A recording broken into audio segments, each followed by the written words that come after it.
comentario interno, porque ahí como tenemos que tener una presentación estética a través de Uchile TV y de nuestro canal de YouTube. Me decían que bajara las gotitas, ¿no? Pero se refieren a las de adentro, porque respecto a las de afuera no tengo ningún poder, ¿no? Los creyentes le pueden pedir a Dios que baje las gotitas de afuera, pero bueno. No es de gotitas de lo que vamos a hablar, aunque reiteramos, porque no está de más, el llamado a tener mucho cuidado con caminar bajo la lluvia, con conducir bajo la lluvia. Lo digo con un cierto conocimiento de causa. Montserrat Rolano, muy buenos días. Muy buenos días. Sí. Oye, caminé poquitas cuadras y quedé bien mojada, así que está peligrosa la lluvia. Sí, yo sé que la gente que nos ve y nos escucha de regiones dice santiaguinos al Araco, sí, pero bueno, sí. es lo que hay.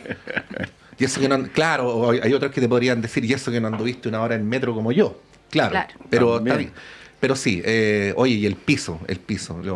Yo sé por qué lo digo.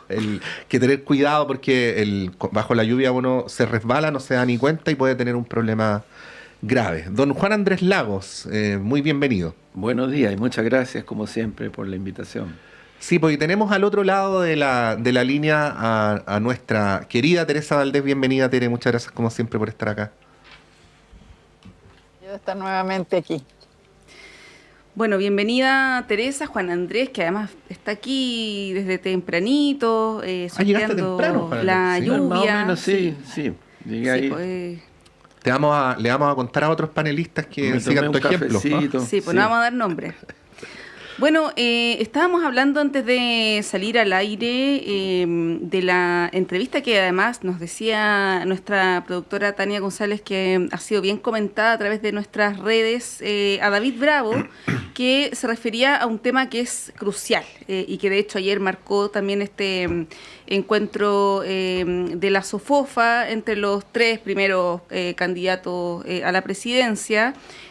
Hubo un cruce ahí entre Kast, Matei contra Janet Jara en su calidad de exministra del Trabajo.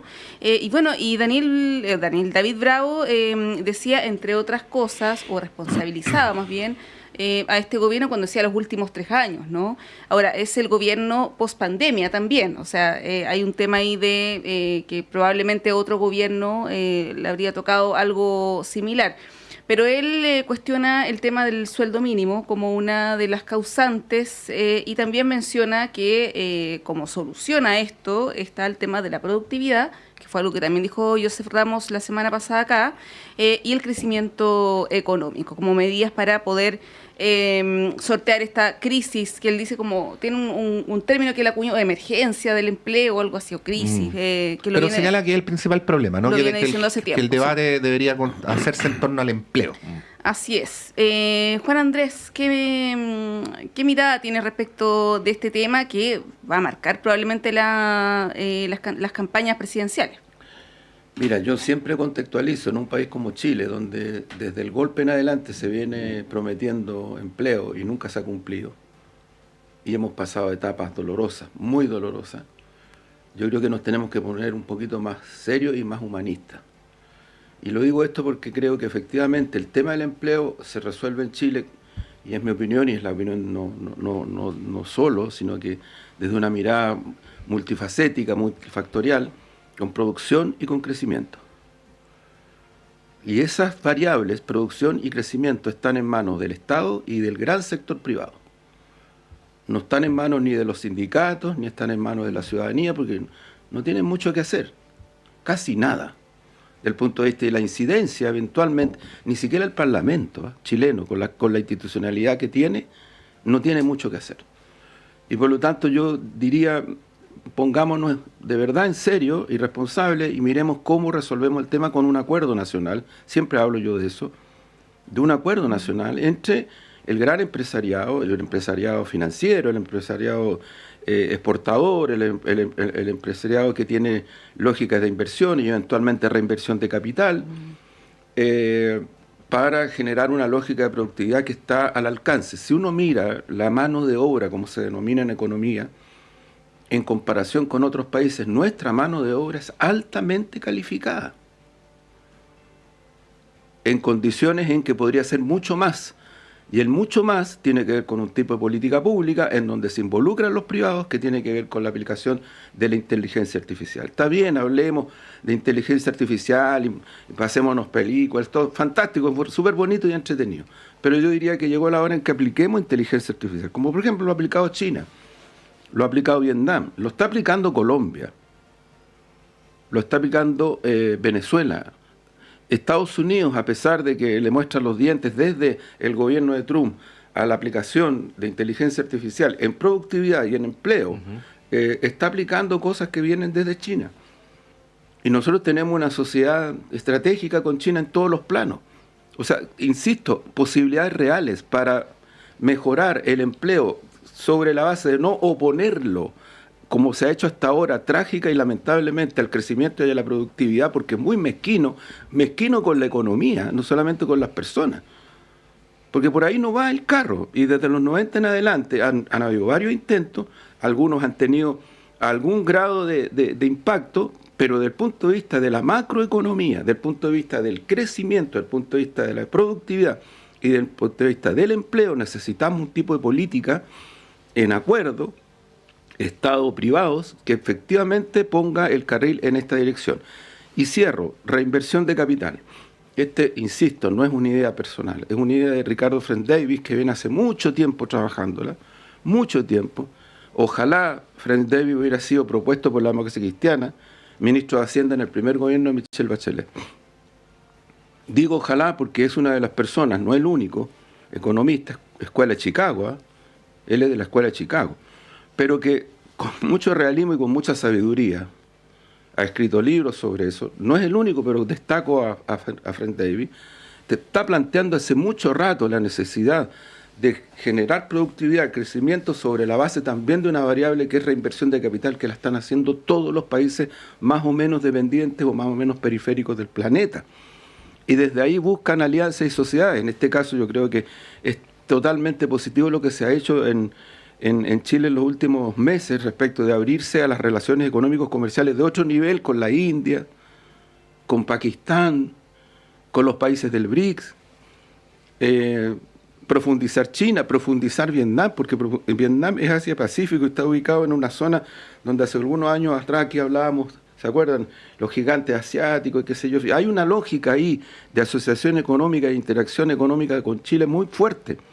Y eso implica generar una dinámica que te permita efectivamente en Chile, en mediano plazo, un desarrollo que implicaría no solamente mejor empleo cualitativamente desde el punto de vista de la productividad, sino que mejores salarios. Teresa, es un debate súper complejo. Lo decíamos en la pausa, y creo que lo más honesto que uno puede hacer intelectualmente es dar cuenta de esto y ir incorporando todas las variables que resulten posibles al análisis. Les pongo un solo ejemplo para echarle todavía más pelos a la sopa, ¿no? Estas medidas arancelarias de Trump, Sí. ¿no?, que han sido tan cuestionadas internacionalmente, incluyendo las izquierdas, ¿no?, que son, o los progresismos, que son supuestamente más cercanos al mundo de los trabajadores, son llevadas a cabo por Trump, por lo menos es su narrativa, en nombre de la protección del empleo interno de Estados Unidos. Por lo tanto, si uno dijera lo más importante para los gobiernos es preocuparse del empleo, uno podría concluir, sé que estoy haciendo una simplificación, pero es solo para dar cuenta de lo complejo que es el debate, ¿no?, que Trump está haciendo lo correcto, ¿no?, porque está priorizando los puestos de trabajo de los trabajadores de su país, ¿no? Bueno, con este puro ejemplo doy cuenta de que no es un debate tan sencillo de despachar, así es que no nos conformemos con eso y nos explayamos nomás. Pues Teresa, la palabra es toda tuya. Sí, yo escuché a David Bravo, la verdad es que yo mantengo bastante relación con él, me manda todos sus informes desde siempre y su grito por la emergencia del empleo de verdad ha sido sostenido. A mí lo que me impresiona, a mí me parece correcto todo lo que él plantea en términos de que hay que ponerle mucha atención. A mí lo que me impresiona es cómo no considera los cambios en el mercado laboral, o sea, pareciera, digamos, que estuviéramos igual que antes de la pandemia en cuanto a las necesidades de mano de obra y todo, y los cambios han sido rapidísimos y siguen siendo.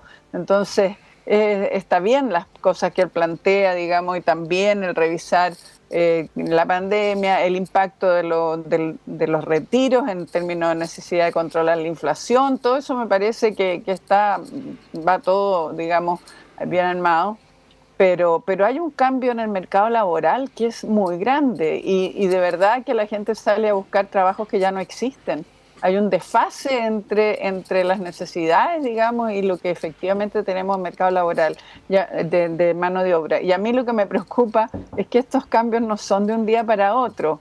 Entonces, él planteaba el tema de los subsidios, los incentivos, ¿no es cierto?, al empleo, ley que está para variar ahí esperando en el Parlamento, que sin duda que es útil, pero no es algo que se cambie de un día para otro. Entonces, sí, yo estoy de acuerdo que habría que pensarlo como una emergencia, como una situación que requiere una acción decidida con medidas que son de emergencia, de las que él planteaba, ¿no es cierto?, también, ampliar, digamos, los turnos en lo que son todas las obras contratadas desde el Estado. Yo pienso que sí que es necesario y se va a transformar en punto central. Ayer fue en el debate, digamos, que yo atendí con paciencia en la SOFOFA. O sea, todo sistemáticamente, que se han creado nada más que 141 empleos en un año, la verdad es que duele brutalmente. Y cuando uno mira el caso de las mujeres, curiosamente acá está hablando mucho de que esto afecta más a las mujeres. Efectivamente, el desempleo es mayor en las mujeres y el mercado de trabajo, la fuerza de trabajo que crece más es la de las mujeres. Bueno, es un tema que requiere, digamos, una visión, digamos, más compleja, porque el tema de cómo las mujeres ingresan al mercado de trabajo tiene que ver con otros factores como son los cuidados, etcétera, etcétera. Y yo creo que a Janet Jara se lo van a cobrar esto de los 141 empleos en el año. El desastre, o sea, la cosa dramática que dijo nuestra Evelyn Matei respecto del horror de lo que ella había visto, y se hizo cargo y ya dijo que era 22% de pobreza. O sea, bien impresionante, porque todos aquellos que son claramente propuestas para ser más exigentes y mejorar la mirada y poder mejorar las políticas son usadas todas en contra de quienes las han promovido.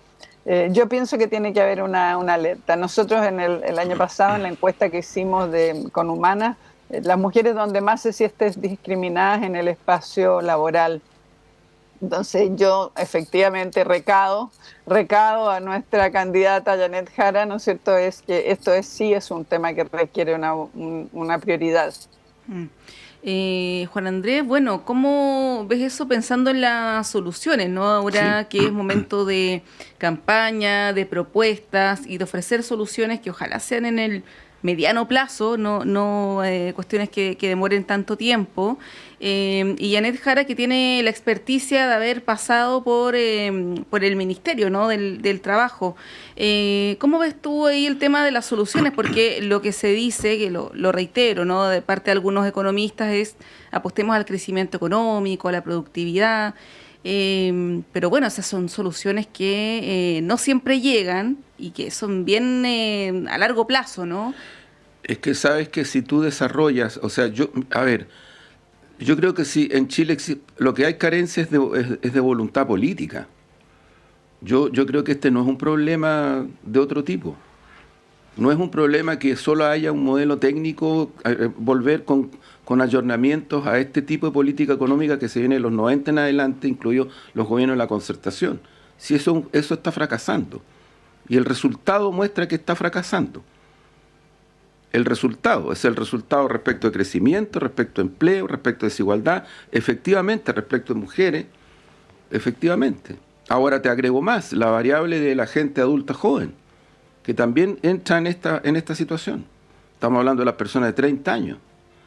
O sea, eso es una situación crítica que se arrastra en el tiempo. Venía antes de la pandemia. El Fondo Monetario Internacional, incluido la situación de Chile, alertó el Fondo Monetario Internacional, y no son marxistas, alertó de la situación que se estaba generando ya en países como Chile, del punto de vista estructural. Lo que pasa es que la tosudez política de los gobiernos de la derecha y también de los de la concertación ha sido notable en estos ámbitos. Notable, porque lamentablemente, creo que aquí se está analizando sobre la base de lo que dice Matei Kass. Si ellos son parte de este proceso, han sido protagonistas de estos procesos, ellos no han hecho propuestas alternativas reales a esto. Entonces, ¿qué es lo que necesitamos? Necesitamos efectivamente una voluntad política que apunte en la dirección. Mira, el tema de la productividad no es un tema, yo cuando hablo de mediano plazo estoy hablando de meses, no de años. Porque tú puedes poner las cosas en términos de generar una lógica de crecimiento y también de empleo en ámbitos como políticas públicas aplicadas en ámbitos como servicios, construcción, transporte, educación en todos los niveles, reinversión de capital. ¿Por qué digo reinversión de capital? Porque ahí está incorporada la agricultura. Si la agricultura chilena, si no fuera por la reforma agraria, sería un desastre desde el punto de vista económico. Ahora, ahí lo paradójico, Juan Andrés, es que todos los sectores que tú describes son intensivos en mano de obra, Sí, pero la macroeconomía no depende prioritariamente de ellos. exactamente. Depende de otros como la extracción de cobre, y que son menos intensivos en mano de obra. Por lo tanto, lo que tú tienes que hacer es generar, por eso digo que hay que ir al fondo. Mira, yo pongo como ejemplo muy concreto el siguiente. Nosotros nos pasamos películas enormes con el tema del litio, ¿no? Y ocurre que ya en China hay tecnología para producir baterías sin litio. Entonces el ciclo del litio en Chile va a durar mucho menos de lo que algunos creen que va a durar. El tema del cobre, estamos felices porque no se nos aplicó por parte de Estados Unidos, ¿no es cierto?, lo que eventualmente habría sido muy desastroso para Chile, pero el problema es que seguimos teniendo una productividad sin ningún valor agregado en el cobre. Sin ninguno, ni siquiera un pedazo pequeñito. Entonces, si tú quieres realmente salirte, como se están saliendo los países africanos, como se están saliendo la mayoría de los países del mundo, salirte de ese ciclo que te ahoga, que te estrangula la macroeconomía, que te ahoga el empleo, tú necesitas un tipo de lógica que te permita, insisto, en muy corto plazo reinversión. Juan Andrés, a propósito de trabajadores y de empleo, bueno, hay mucha preocupación por el accidente que hubo en una de las divisiones del Teniente. Terrible. Vamos a ir en directo con el gerente general de la división del Teniente, quien está hablando del tema. Por el sector, haciendo el chequeo de seguridad con los trabajadores. Y sabemos que están ahí porque estaban esperando que llegara un equipo. ¿Y qué les decía, por ejemplo, en esa situación, la comunicación que les daban, las medidas de seguridad, por ejemplo? Las medidas de seguridad eran habituales, no había ninguna anomalía al respecto. Y el jefe de turno se retira y ocurre este evento. ¿Cuál es la han podido comunicar con ellos? Sí, efectivamente. Para llegar al punto específico. ¿Hasta ahora se ha podido comunicar con ellos? Hasta ahora no hemos podido comunicarnos con ellos. Las galerías están cerradas, están colapsadas, no hay posibilidad de tener incluso comunicación radial. ¿Y están claras las causas del accidente? Las causas del accidente están en investigación. Es un evento sísmico fuerte, registrado en profundidad del yacimiento, y ya me refería a eso. Usted habla de 48 horas vitales, ¿cierto?, para poder llegar al punto donde están estos trabajadores. En estas 48 horas se podría establecer que efectivamente van a llegar hasta este lugar para poder rescatarlos o saber la situación en la que están. Mira, yo bajé hace un par de horas del yacimiento. La sísmica estaba intermitente, pero la sísmica decae con lo que pasa en las horas. Esperamos que las próximas 12 horas sean gravitantes para nosotros estar con equipos teleoperados, así no exponer a ninguno de los trabajadores rescatistas y poder realizar el rescate. ¿Cuánto tiempo podría realizarse todo este trabajo? Hablamos de días, de horas. Vía sondaje, al igual que lo que ocurrió en la mina de Atacama. No descarto ninguna metodología, pero el rescatar los vías sondaje pudiese ser muy lento. La metodología definida ahora es la más rápida. Extraer con equipos teleoperados el material que está tapando las galerías. Eso es robot. Robot, es un equipo teleoperado tal cual como un dron teleoperado funciona a distancia. Entonces un trabajador se pone en una distancia entre 50 y 100 metros a seguridad y empieza a realizar la extracción de este mineral. Ahí estaban las declaraciones del gerente general de la división, el teniente Andrés Music. Bueno, recordemos, hubo un accidente, un derrumbe al final del día de ayer, en el que están involucrados, según se ha identificado, 6 trabajadores, de los cuales uno ya se ha comprobado su fallecimiento, y como escuchábamos recién al gerente general del teniente, de los otros 5 no hay noticias, por lo tanto no se puede hacer ninguna aseveración al respecto, lo cual obviamente genera una gran preocupación en el país, pero al mismo tiempo implica un llamado a la responsabilidad, ¿no? Ahí él señalaba que el accidente se había producido, o el derrumbe, como consecuencia de un sismo en profundidad, un sismo de magnitud 4,2 que tuvo epicentro en la comuna de Machalí y que dio lugar a este derrumbe, donde lamentablemente en este momento tenemos 5 mineros que están en calidad de desaparecidos. Vamos a, obviamente, hacer votos para que esto pueda tener un buen desenlace. Así es que ahí está la información, les vamos a ir contando. Por de pronto son las 9:02 de la mañana, breve alto y continuamos con las conversaciones en este radioanálisis de día viernes.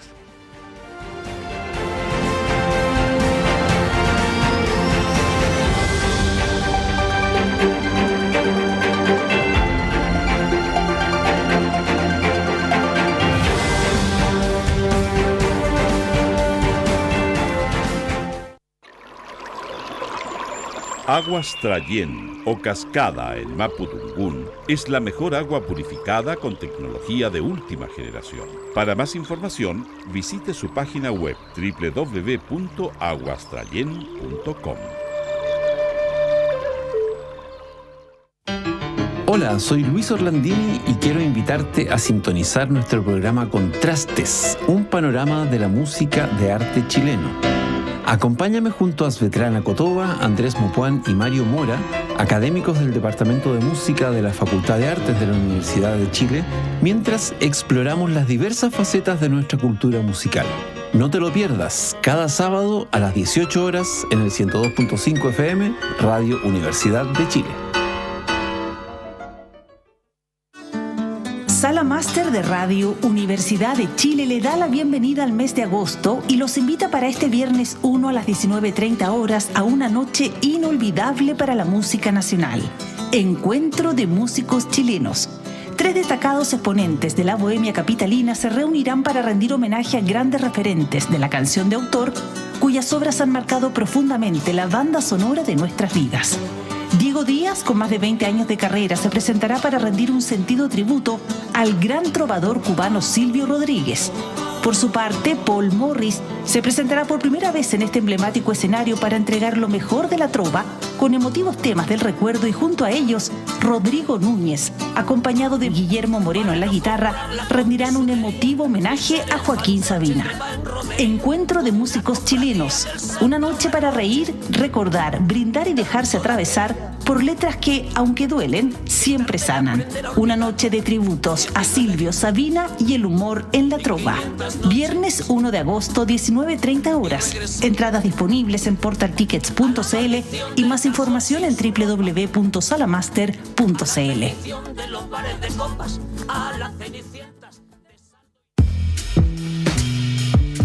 ¿Cómo les va? Soy David Ponce, conductor y periodista de Altavoz, y les invito a sintonizar nuestro programa cada sábado y domingo a las 7 de la tarde por Radio Universidad de Chile.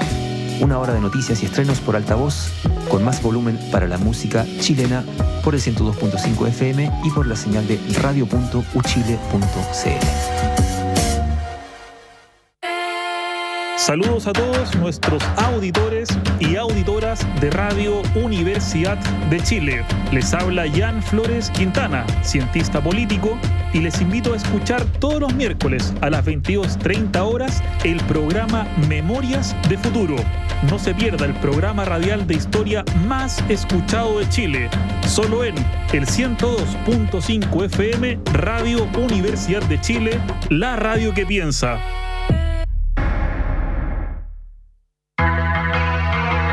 Hola a todos, yo soy Rodrigo López, periodista, y los invito a todos a Rocadictos, programa de divulgación científica de la Facultad de Ciencias Físicas y Matemáticas de la Universidad de Chile. Todos los miércoles a las 4 de la tarde por la 102.5 hablamos de ciencia, tecnología y cultura pop, junto a personas del mundo de la ciencia. Recuerda, todos los miércoles por la 102.5 FM Rocadictos.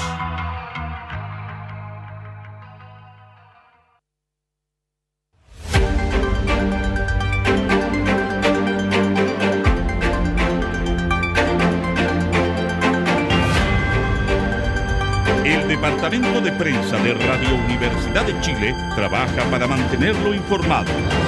Radio Análisis, una transmisión conjunta de las radios que piensan.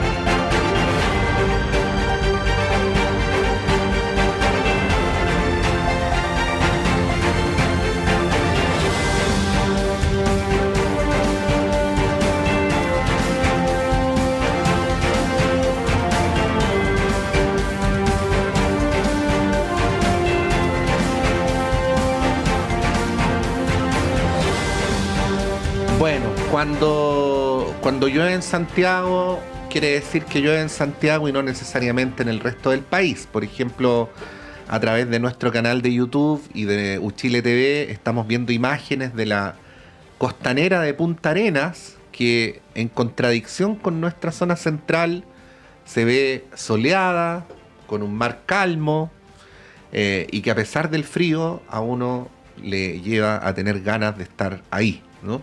Así es que saludos a quienes están viéndonos y escuchándonos a esta hora desde Punta Arenas. Teresa, tenemos miles de temas más de los cuales hablar, pero quizás una última pasada. Este es un tema que a nosotros nos ha interesado harto también. De hecho, te confieso que Monse ahí me la sugirió para preguntárselo a David Bravo y no alcancé a ver el chat antes de que terminara la entrevista, que tú te hacías mención, pero quizás dar una nueva repasada, ¿no? ¿Qué es lo que pasa con el empleo de las mujeres? Porque, bueno, ahí tú sabes mucho más que yo, pero comentar un par de cosas, no más que cuando empezó la pandemia, los primeros empleos que se vieron afectados fueron los de mujeres, porque el mercado laboral las sitúa en el lugar de empleos más precarios, ¿no?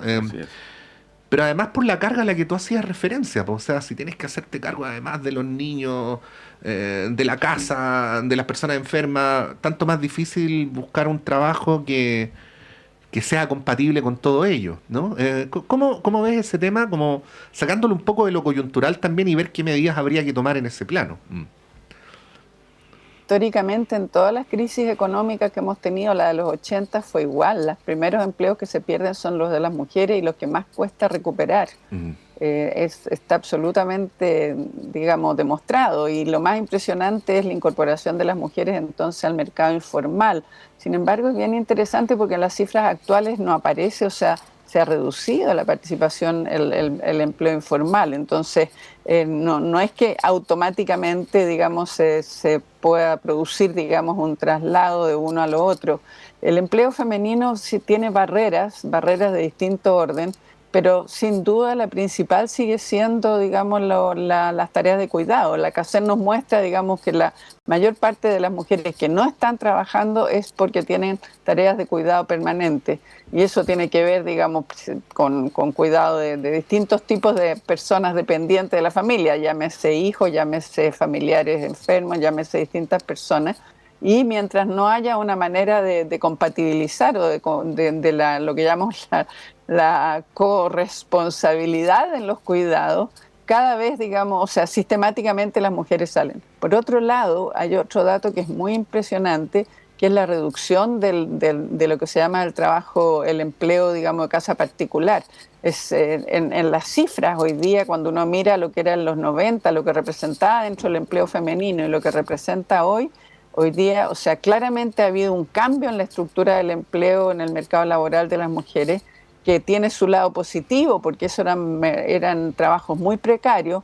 Sin embargo, también es un espacio, digamos, donde hoy día las mujeres no están trabajando y por lo tanto, digamos, hoy día las exigencias del trabajo doméstico, digamos, remunerado, son muy distintas y está masivamente digamos, con mujeres de migrantes, digamos, impresionante la cantidad de mujeres migrantes que están en esos empleos. Entonces, el empleo femenino está sufriendo una serie de transformaciones y también tiene que ver con la automatización.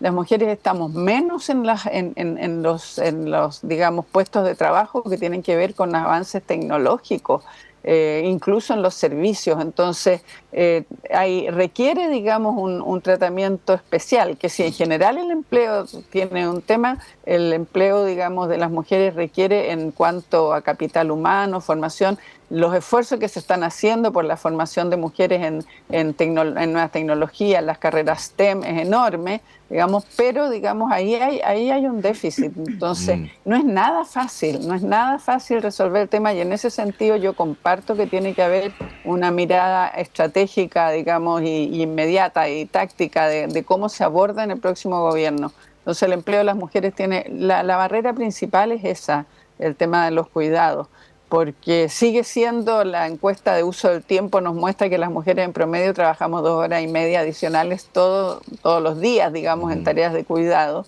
y eso claramente impacta, digamos, a las posibilidades del empleo. Las mujeres siguen estando más empleadas en los empleos de jornada parcial, que permiten articular trabajo remunerado y trabajo no remunerado. Entonces, también eso tiene las consecuencias en los ingresos, que siguen teniendo más de un 21% de brecha con respecto a lo de los hombres.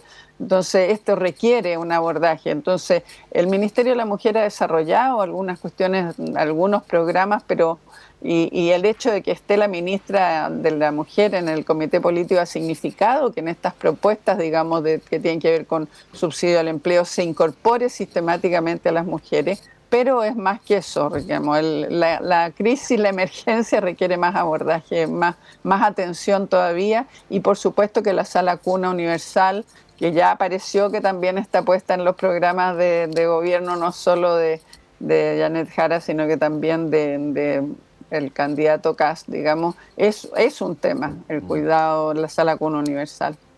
Sí, bueno, los queríamos llevar justamente al tema presidencial. Hay varios lugares por donde entrarle al tema. Está la presentación parcial del comando de Janet Jara. La próxima semana va a haber un nuevo anuncio, entiendo, con los voceros y voceras, incorporando ahí también a la democracia cristiana. Está este foro de la SOFOFA, ya nos referimos al tema de empleo, pero en general hubo un contraste de posiciones también en otras materias relacionadas con economía. Está la situación difícil, incómoda en la que se encuentra Evelyn Matei luego de la fracasada embestida contra republicanos, donde tuvieron que retroceder por la falta de piso de su propio sector, lo que pone en duda su capacidad de liderazgo, ¿no?, de la propia centro derecha. Y yo agregaría, Juan Andrés, tú te puedes referir al elemento que tú desees, pero agregaría también el factor de, que es mucho menos significativo, pero el factor de Franco Parisi, que hoy día además hace un anuncio de voceros. Ahí está el marido de Pamela Giles que se sabe también iría de senadora por el Partido de la Gente. Ustedes se acuerdan cuando ella criticaba a Franco Parisi por el tema de las pensiones de alimentos, por las denuncias que tenía de acoso hacia mujeres. Bueno, finalmente parece que esas convicciones por lo menos no fueron lo que predominaron en el caso de ella. Sí, igual toda persona tiene derecho a cambiar de opinión en la vida. No, claro, está bien, pero hay principios que se sostienen y otros que no tanto. Bueno, pero bueno, el hecho de Franco Parisi a mí me llama la atención, Juan Andrés, como porque además está cuarto en las encuestas y ahí como pisándole los talones a Evelyn Matei, y con la incorporación de estas figuras. ¿Cómo lo ves el escenario macro, pero te puedes referir a cualquiera de los elementos que mencionamos? Muy dinámico y te sigo porque creo que efectivamente lo de Parisi puede ser significativo en el cuadro general que se está conformando y que todavía es muy dinámico, y muy rápido, muy intenso. No quiero hacer profecía autocumplida, pero si sigue así, Parisi debería pasar a Matei. O sea, si es tendencial, claro, debería pasarla. Y por otro lado, en la derecha, con estos métodos que ellos tienen, entre ellos, que si se dan entre ellos así, habría que esperar cómo dan a sus adversarios. Pero me da la impresión que hay un cierto corrimiento también, especialmente por parte de la UDI, hacia, más que una apertura al estilo UDI, una línea que va hacia CAS, ¿no? De cercanía, de entendimiento, en fin, de múltiples cosas. Y lo digo porque Longueira acaba, hace unos días atrás, muy poquito, acaba de tirar una frase que hay que entenderla bien. O sea, dice, la UDI popular no existe, la democracia cristiana no existe. Entonces me da la impresión de que en la UDI hay que no es tan extraño si Kass es alguien hijo de la UDI, viene de la UDI, una buena parte de la gente republicana y republicanos sí. son UDI, o sea, y ni siquiera cuando surge republicano hubo una pelea así como había en otros partidos más divididos, no hubo eso, hubo como una cierta aceptación a lo que estaba cursando. Entonces, creo que Matei en las próximas semanas eventualmente va a tener que tomar una decisión, o deja libertad de acción, o respalda a Kass, o sigue, pero sabiendo que puede llegar en una situación muy desmedrada. Se deduce de tus palabras, pero para que lo digas directo, Juan Andrés, sí. Tú ya no le ves posibilidades a Matei de llegar segunda. Muy difícil, muy difícil, si sigue esta tendencia. Ahora, Parisi le debería preocupar a todo el espectro, no solamente la derecha. ¿Por qué? Porque, bueno, existe ese mundo, que es el mundo que se identifica con una candidatura como esa, sí, existe en Chile, particularmente en los estudios de subjetividad más o menos rigurosos, en el norte en general, sí y mucho. Y ahora... Súper bien en la pasada. Claro, pero fíjate que en segunda vuelta presidencial pasada, 62% del votante Parisi, en vez de votar por Kass, votó por Boric. Entonces, ahí uno dice, entonces se va a ir a Janet Jara. No sé por qué ocurre que ese votante es un votante que tiende a mirar a los gobiernos de muy mala manera. Los tiende a mirar como una institucionalidad desgastada, que no ayuda a la gente que es aspiracional, que no ayuda a la gente que es empeñosa, en fin, o sea, no estoy diciendo nada negativamente ni peyorativamente, porque estoy tratando de describir. Y en la campaña anterior fue muy importante el papel que jugó en ese contexto lo que se hizo y lo que hizo ella, Isquia Sichel, en el norte. Tipo. Esa fue la narrativa, ¿no? Claro. De que como Isquia se fue a instalar al norte, claro. y que era de mucho empeño, el presidente del Colegio Médico en el tiempo de la pandemia, una persona que venía como dicen ahora, de un liceo con número, en fin, o sea, una serie de características que fueron muy fuertes y que se identificaron mucho con ese tipo de ciudadanía. Sí. Ahora, Teresa, voy a hacer una confesión. Para mí es difícil ponderar a Franco Parisi. Y me pongo como ejemplo de lo difícil que eventualmente puede ser para gente que tiene esta idea de la política como algo enaltecedor. Porque, mira, para no ir más allá, en las últimas 72 horas, en los últimos 3 días, entre otras cosas, Parisi se hizo un examen de pelo para dar una muestra de transparencia, ¿no? Sí. Cosa que desde mi punto de vista no resiste mucho análisis racional, pero bueno, parece que algún efecto tiene.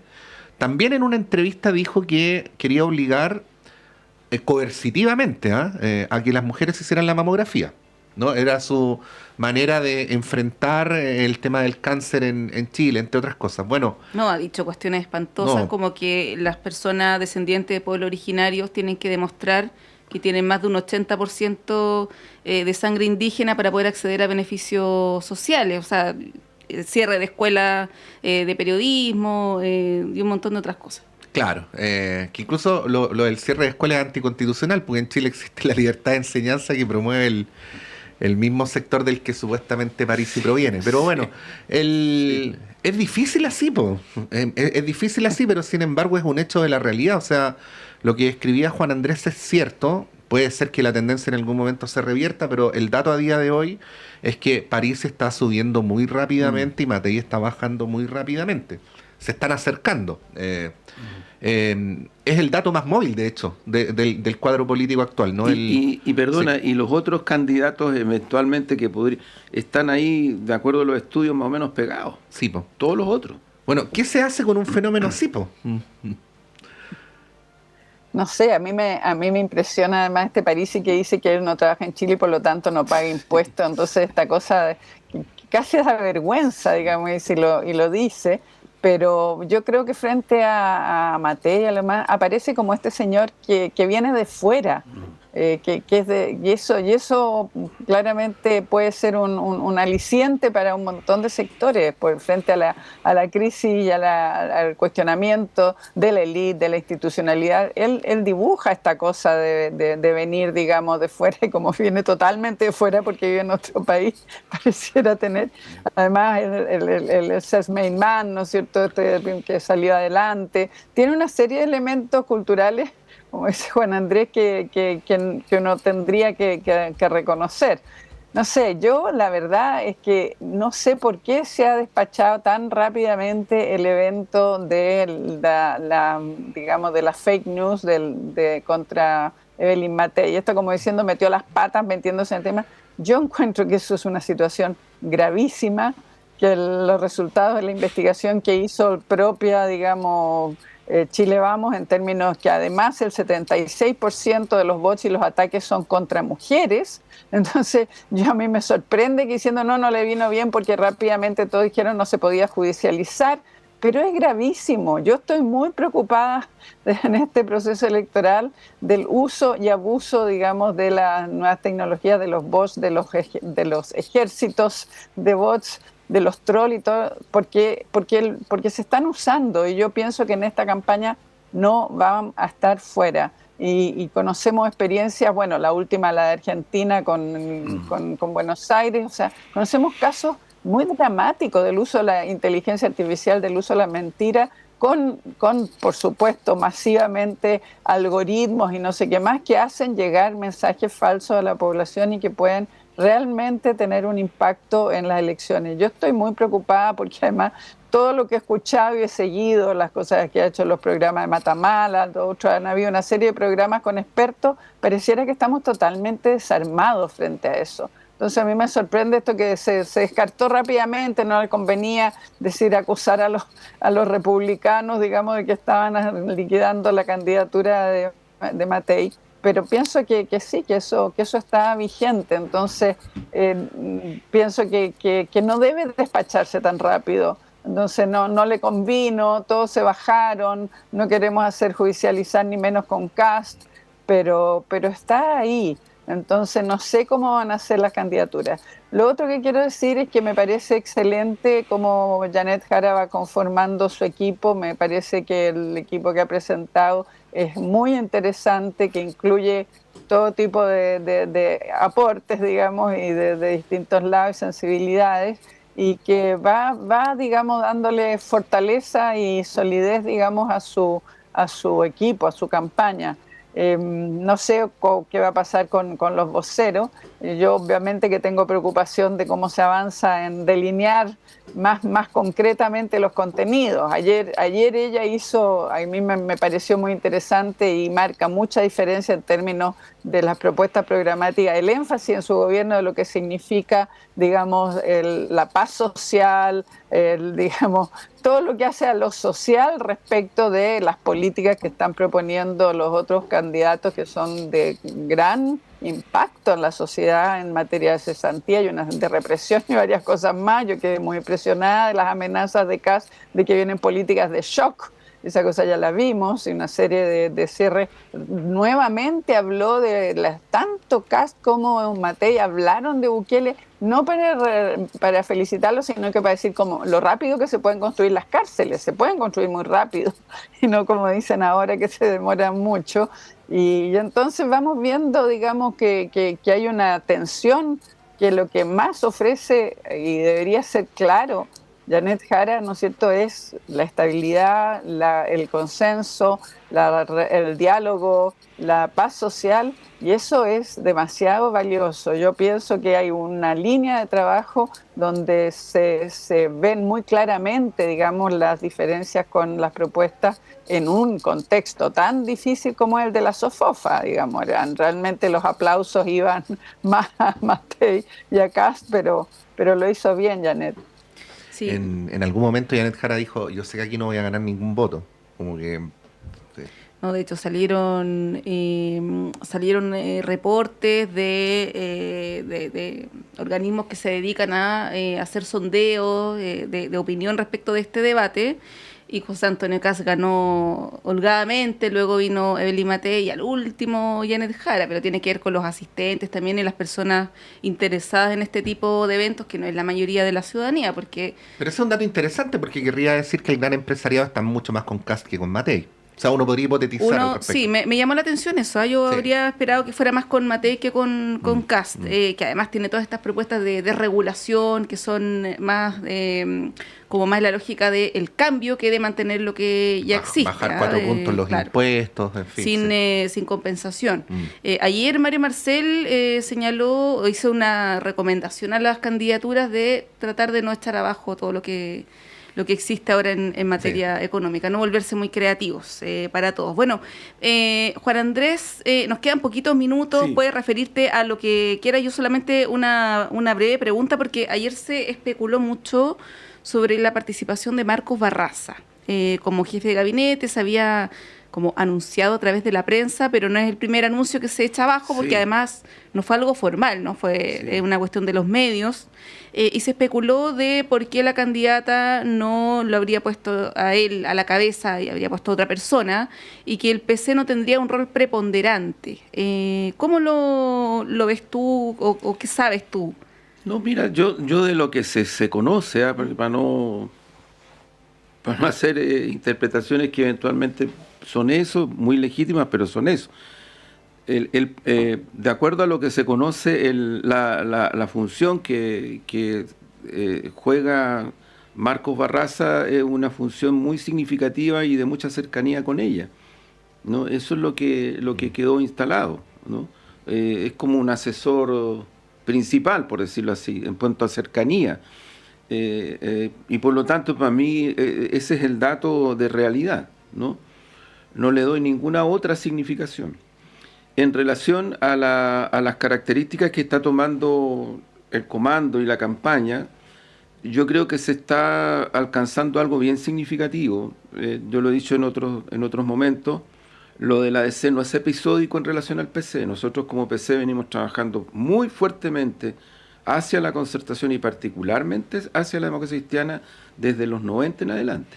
El año 96, Gladys Marín, secretaria general del partido, le hace una propuesta a la concertación, incluida la DC, para tratar de detener la derechización del país. Y de ahí viene un pacto por omisión, y de ahí viene una serie de acuerdos respecto de nueva constitución, cambiar el código laboral, verdad y justicia, o sea, cuestiones muy concretas, pero muy profundas desde el punto de vista democrático y de justicia social. Y hay documentos incluso de los cuales firmaron destacados dirigentes demócratas cristianos como Eugenio Ortega. Yo también firmé ese texto, estuvimos en un debate, en un intercambio por meses. El Partido Comunista se ha relacionado con la democracia cristiana en los frentes sindicales, sociales, universitarios, con debate, con diferencias, pero se ha buscado. Lo mismo con lo que es hoy día el Frente Amplio. Nosotros venimos buscando a esas fuerzas desde que no existía Revolución Democrática, existía NAUM, en la Católica. NAUM, sí. Y nosotros teníamos entendimiento, NAUM, ahí. Convergencia Social era el origen, estamos hablando de la zurda. Los hermanos Ruiz, por decirlo, los Brodsky, en fin, dirigentes históricos de la zurda. Nosotros buscábamos y trabajábamos con ellos. O sea, dicho esto, ¿qué es lo que creo yo que es interesante? Que lo más probable es que en los próximos días otras fuerzas políticas y sociales también, al parecer, van a tomar decisiones en esta misma dirección. Por lo tanto, desde el punto de vista político, con incidencia social, yo creo que esta convergencia es una convergencia muy interesante en relación a la candidatura presidencial de Janet Jara, y ojalá todos y todas la entiendan y no se quieran apropiar como algunos lo dicen en estas horas, de que esa unidad es mi unidad. Y yo creo que ahí el PC es el más convencido de que estas son las características que tiene que tener la campaña, incluido un rol que nadie puede minimizar ni tratar de caricaturizar, porque las caricaturas no sirven, son de una gran torpeza, pero yo creo que nadie puede negar que el Partido Comunista lo que está haciendo en estos momentos es trabajar fuertemente en todo el territorio y en todos los frentes sociales porque esta campaña y porque este proceso cursen en la dirección de derrotar a la derecha. Bueno, es viernes y algunos perspicaces ya saben qué es lo que hacemos los viernes más o menos a esta hora, antes de cerrar el panel, porque uno de los acontecimientos, ahí está sonando de fondo, uno de los acontecimientos artísticos del año en Santiago, que duda cabe, es la inauguración de la gran sala sinfónica de la Universidad de Chile ahí en Vicuña Maquena 20. Para quienes no lo sepan, frente a la Embajada Argentina, o si prefieren de otra manera, frente a la terraza, publicidad gratuita. Pero bueno, lo que realmente importa es que hoy viernes y mañana sábado a las 7:30 de la tarde, la española Ana Romero va a debutar con la Orquesta Sinfónica Nacional de Chile en el concierto para trompeta del compositor austrohúngaro Johann Hamel. Además se podrá escuchar la Parsifal de Wagner y la Sinfonía número 1 de Sibelius, que es la que estamos escuchando de fondo con la dirección del maestro invitado Luis Toro. Tenemos 5 entradas para asistir a esta tarde. Quienes primero llamen al 229771579, 229771579. A la vuelta de la pausa, Claudio Medrano les dirá quiénes son las y los ganadores. Teresa Valdés, muchas gracias, que estés muy bien. Sí, quiero hacer una propaganda yo también. Hoy día se presenta en la Universidad de Chile, en la sala Eloísa Díaz, el libro Hitos de la Conquista de Derechos de las Mujeres Chilenas, cronología 1810-2022, de María Eugenia Irmas. Y es muy importante yo ya tener el honor de presentar ese libro junto con Javier Amanzi. Entonces están invitados también a las 6 de la tarde. Muy bueno. Perfecto. Super. Casa Central de la Universidad de Chile. Entren sin ningún temor. Ahí los porteros son muy amables. En el segundo piso está la sala Eloísa Díaz. Juan Andrés Lagos, muchas gracias. Gracias por la invitación, pues muchas gracias. Gracias, Teresa, Juan Andrés. Gracias. Que tengan buen fin de semana. Con Montserrat nos vamos a un breve alto y a la vuelta está Claudio Medrano con ustedes.